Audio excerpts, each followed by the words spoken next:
You may believe addiction begins with a substance, a habit, or a moment of weakness. But that is only the surface. Long before the bottle, the screen, the drug, or the endless distraction, something deeper was already calling out. Addiction is not the true illness, it is the symptom, a signal rising from the unconscious, asking to be seen, heard, and understood. Until that message is listened to, the pattern will repeat, no matter how strong the willpower. Healing does not begin by fighting the addiction.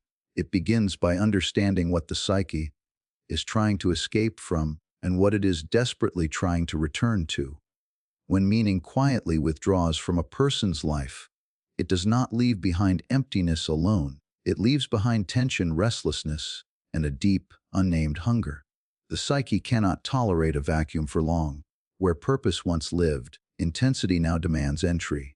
This is where addiction is born, not as a desire for pleasure, but as an urgent attempt to feel something that resembles aliveness.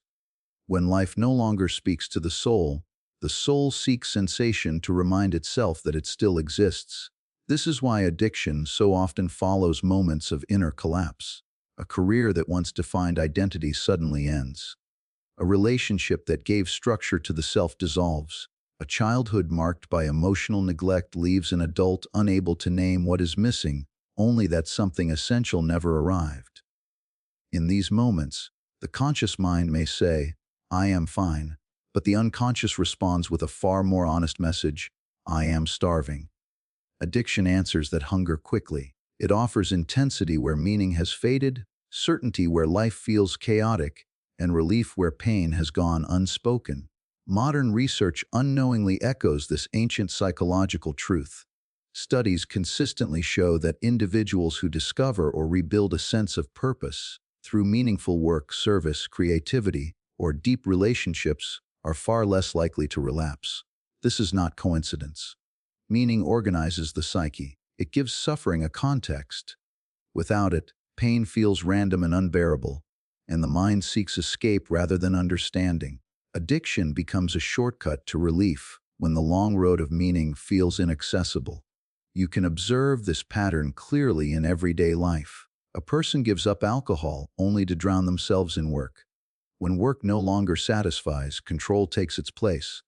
When control collapses, perfectionism steps in. The forms shift, but the inner hunger remains unchanged. This is why simply removing the substance rarely brings peace. The psyche does not protest the loss of the drug, it protests the return of emptiness. Without meaning, sobriety can feel more frightening than addiction itself. The unconscious, however, is often misunderstood. It is not driven by indulgence. It is not irrational or destructive by nature. It is purposeful, symbolic, and oriented toward wholeness. When it creates compulsions, it is not trying to ruin a life. It is trying to save it in the only language left available. If meaning cannot be found through growth, relationship, or inner development, it will be sought through intensity. Painful intensity, yes, but intensity nonetheless. This is why healing cannot begin with discipline alone. Willpower without meaning becomes a form of inner violence. It forces the psyche into silence without addressing what it is trying to say.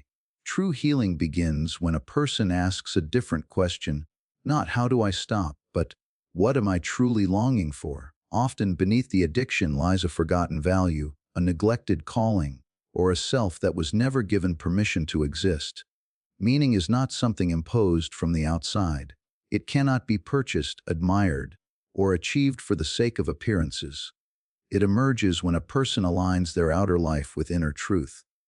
This may mean grieving what was lost, facing disappointments that were never mourned, or acknowledging dreams that were abandoned too early.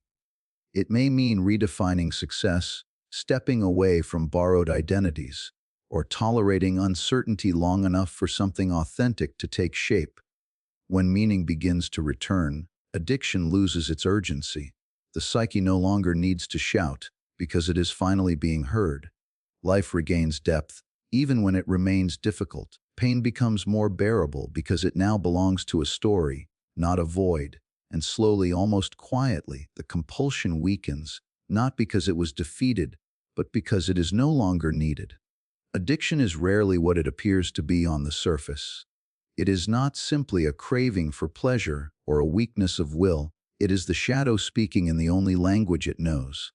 Within each person lies a part of themselves that they have denied, suppressed, or condemned. Anger, grief, vulnerability, longing, or even the raw expression of power, all of these rejected aspects do not vanish when ignored. Instead, they descend quietly into the unconscious, gathering strength, forming a hidden current that waits for expression. This is what is called the shadow. It is neither evil nor malevolent. It is simply the part of the self that the conscious ego refuses to accept. And yet, when left unacknowledged, the shadow has a relentless way of seeking voice. It does not politely knock, it erupts. Addiction becomes one of its many masks, a private ritual where the disowned self can finally be felt, even if only fleetingly. Many who struggle with addiction are not weak. They are exquisitely sensitive, living in a world that did not teach them how to inhabit their depth. From early childhood, certain emotions are deemed unacceptable. Anger is punished. Sadness is dismissed. Desire is shamed. A child learns that to survive, they must hide the full spectrum of their being. Yet the psyche does not forget. These forbidden feelings are tucked into the shadows, waiting for recognition, for acknowledgement, for expression. When adulthood arrives and the same repression continues, whether through social expectations, personal shame, or fear of judgment, the shadow cannot remain silent. It finds expression through compulsions, through acts that bypass conscious reasoning. Addiction, in this sense, becomes a secret doorway to the self. For a brief moment, the hidden parts are permitted to exist.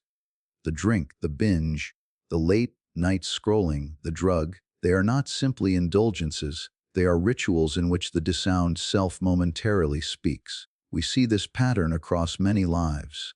Consider the high, achieving professional who maintains perfection in public but drinks alone at night, seeking the freedom to feel unmasked emotions.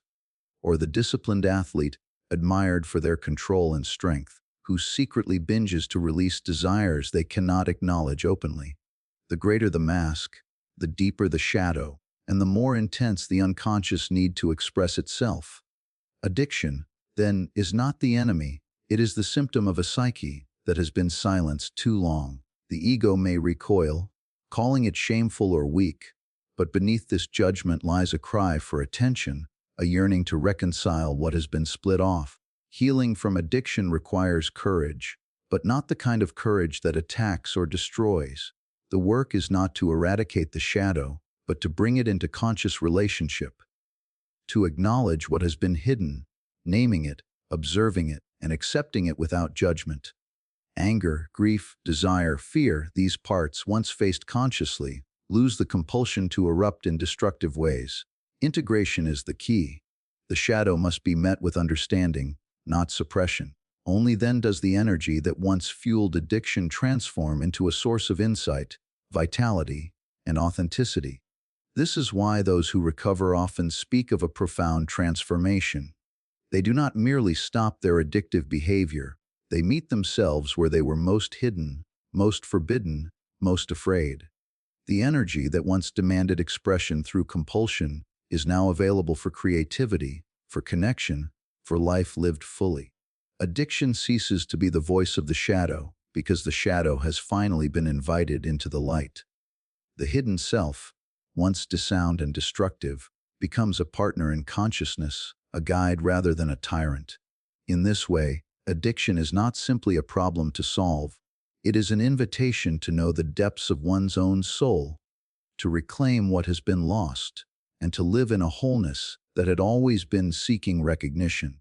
The human nervous system is a keeper of memory far deeper than the conscious mind realizes. It records not only events but the emotional intensity of those events, storing trauma, neglect, and stress in ways the mind may never name. Yet, the body remembers and the psyche feels. When these burdens go unacknowledged, the nervous system grows restless, seeking release or relief wherever it can find it. Addiction emerges here, not as a moral failing, not as a weakness, but as an attempt to self-regulate the unrelenting tension within.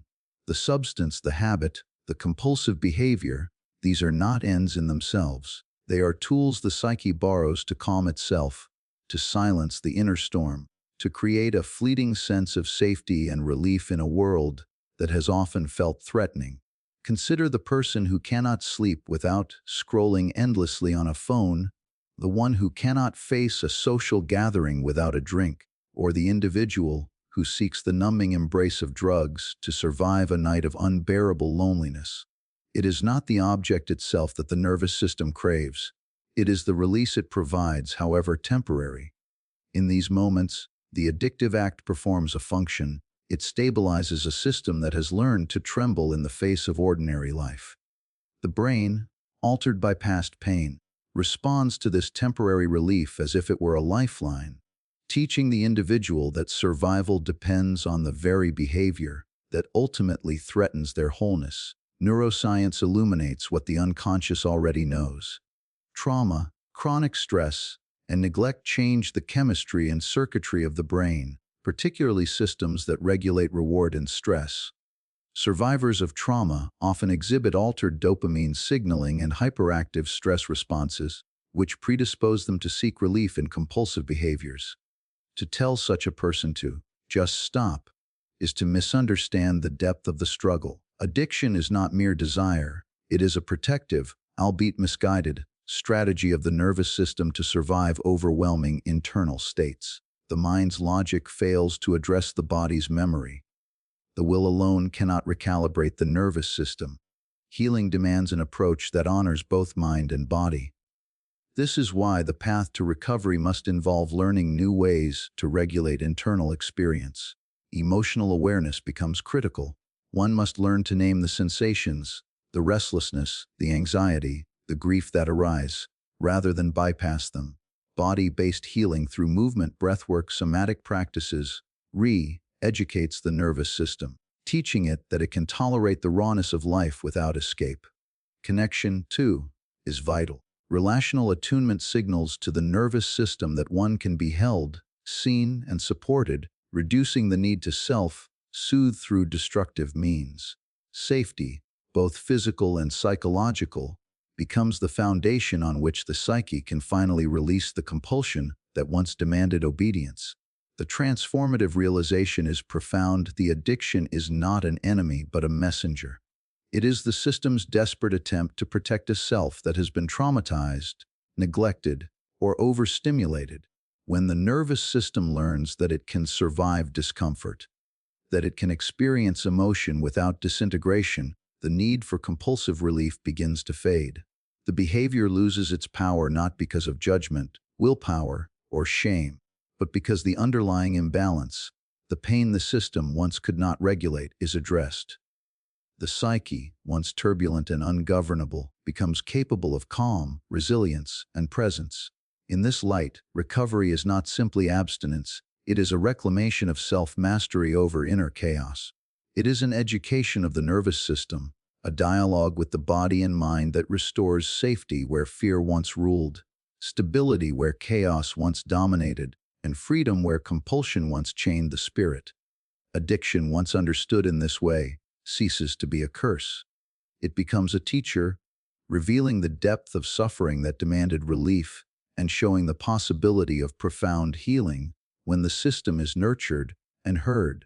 Healing from addiction is not a matter of suppression or coercion, but of relationship, an encounter with the unseen forces that dwell within the psyche. Too often we approach recovery with the question, "Why am I broken?" as if we must locate a flaw to fix. Yet the unconscious does not operate through judgment or fault. It speaks in symbols, patterns, and emotion. The true question that opens the path to healing is far subtler. What do you want from me? It is in this inquiry, this conscious reaching toward the hidden self, that transformation begins.